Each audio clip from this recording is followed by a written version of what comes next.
مرحبا بقناتكم الدجاج المغربي. أنا خديجة، ويسعدني أن أقدم لكم اليوم موضوعا مميزا حول بيع دجاج الأسترالوب في المغرب. دجاج الأسترالوب هو أحد أفضل السلالات التي يمكن أن تجدها، وهو معروف بخصائصه الرائعة التي تجعله خيارا ممتازا للمربين والمهتمين بتربية الدواجن.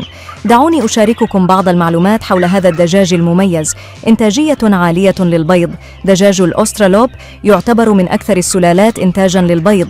يمكن أن تضع الدجاجة الواحدة ما يصل إلى 250 إلى 300 بيضة سنويا، مما يجعله مثاليا لأولئك الذين يبحثون عن إنتاج مستمر ووفير من البيض. اللحم الجيد. بالإضافة إلى إنتاجية البيض العالية، يتميز دجاج الأسترالوب بلحم طري ولذيذ، مما يجعله اختيارا ممتازا لمن يبحثون عن دجاج ثنائي الغرض سواء للبيض أو للحم. مقاومة الأمراض.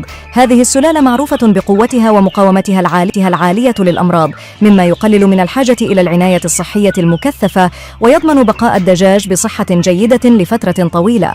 التكيف مع المناخ. دجاج الأسترالوب قادر على التكيف مع مختلف الظروف المناخية، سواء كانت باردة أو حارة، مما يجعله مثاليا للمناخ المغربي المتنوع.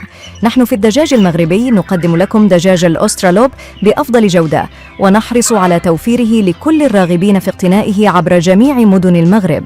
نوفر خدمة التوصيل لضمان وصول الدجاج بحالة ممتازة وسليمة إلى أي مكان ترغبون فيه.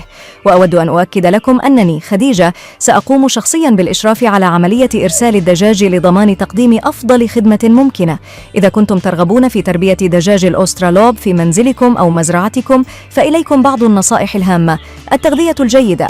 قدموا للدجاج غذاء متوازنا وغنيا بالعناصر الغذائية لضمان إنتاجية جيدة وصحة ممتازة. بيئة مناسبة. وفروا للدجاج مساحة كافية للحركة مع توفير أماكن مناسبة للتعشيش والراحة. الرعاية الصحية. تأكدوا من إجراء الفحوصات الدورية وتقديم اللقاحات اللازمة للحفاظ على صحة الدجاج. التنظيف المستمر. حافظوا على نظافة البيئة التي يعيش فيها الدجاج لتجنب الأمراض وضمان راحتهم.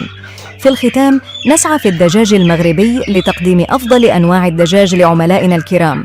إذا كنتم مهتمين بشراء دجاج الأسترالوب، لا تترددوا في التواصل معنا.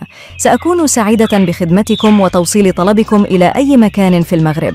لمزيد من المعلومات، زوروا قناتنا على يوتيوب الدجاج المغربي، أو تواصلوا معنا عبر الهاتف على الرقم 066687629775. شكرا لمتابعتكم، ولا تنسوا الاشتراك في القناة وتفعيل الجرس ليصلكم كل جديد.